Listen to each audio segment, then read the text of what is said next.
keep up with your style. I can't keep up. California oil spill.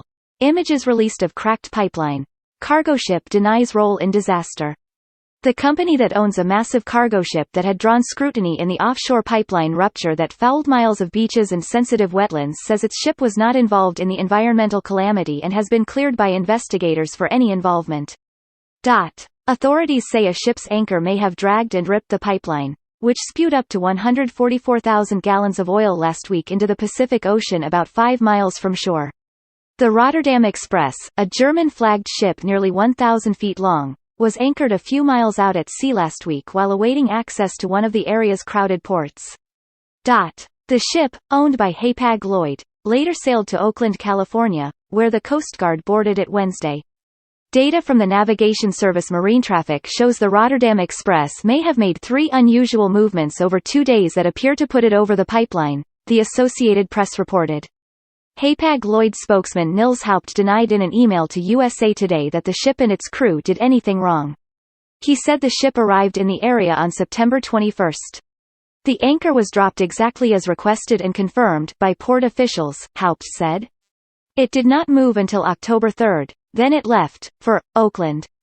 It was basically 12 days on a standstill on the very same position. Haupt said the ship did not pass over the pipeline and no oil was spotted around the ship. Hapag-Lloyd is fully cooperating with authorities, he said. Coast Guard investigators boarded the massive German-flagged container ship Rotterdam Express to determine if it was involved in the spill. The Rotterdam was the ship anchored closest to the pipeline last week. Hapag-Lloyd confirmed Thursday that investigators boarded the ship while it was docked at the port of Oakland in San Francisco Bay.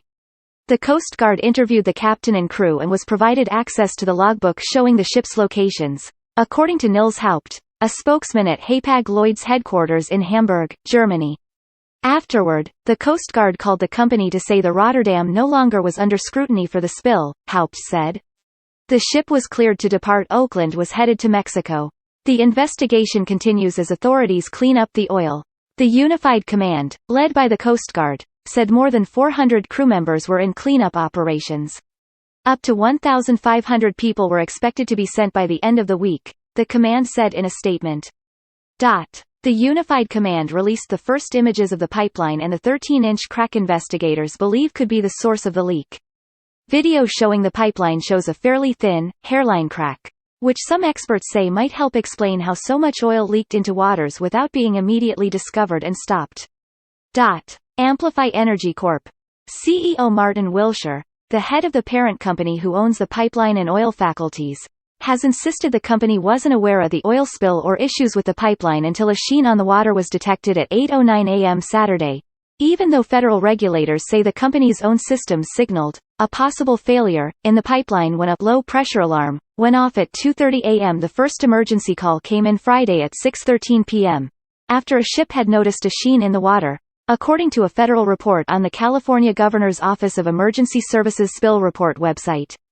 Officials at the National Oceanic and Atmospheric Administration separately notified the Federal Response Center twice that night of a possible oil spill less than 5 miles off Huntington Beach, according to updates on the California Emergency Services website. The Coast Guard has said it did not investigate the initial reports of the oil spill for nearly 12 hours because it didn't have enough corroborating evidence and was hindered by darkness and a lack of technology. My experience suggests this would be a darned hard leak to remotely determine quickly, Kuprovich said. An opening of this type, on a 17-mile-long, 27-kilometer, underwater pipe is very hard to spot by remote indications. These crack-type releases are lower rate and can go for quite a while. When pipes experience a catastrophic failure, the breach typically is much bigger, what's referred to in the industry as a fish mouth rupture because it gapes wide like the mouth of a fish, he said. The type of crack seen in the Coast Guard video is big enough to allow some oil to escape to potentially trigger the low-pressure alarm, Kuprovich said. But because the pipeline was operating under relatively low pressure, the control room operator may have simply dismissed the alarm because the pressure was not very high to begin, he said. Ramanan Krishnamurthy, a petroleum engineering professor at the University of Houston, said the pipeline might have leaked for days before being discovered. If you have a massive crack or massive hole, you get a huge pressure drop and therefore you know you have a massive leak, he said. When you have a hairline crack like that, perhaps this could have been going on for 2, 3, 4 days. The fact that the San Pedro Bay line was still encased in concrete in the video is another indication that oil was likely leaking at a low rate. A major breach on a highly pressurized line would blow the concrete off, Kuprovich said. Because the line is encased in concrete, a means of keeping it weighted down on the seafloor, the Coast Guard video doesn't reveal the condition of the half-inch thick steel pipe underneath. Once federal safety investigators cut out the damaged section of pipe and remove it, they will be able to conduct a closer examination, looking for signs of corrosion, metal fatigue or other anomalies that would have made it more susceptible to failure.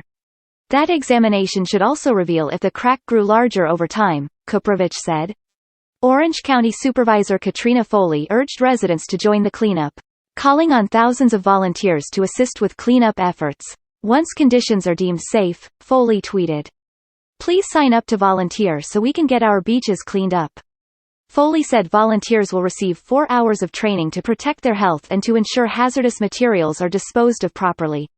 More than 2 miles of containment boom had been deployed as of Wednesday, and 5,544 gallons of crude oil had been recovered, the Coast Guard said.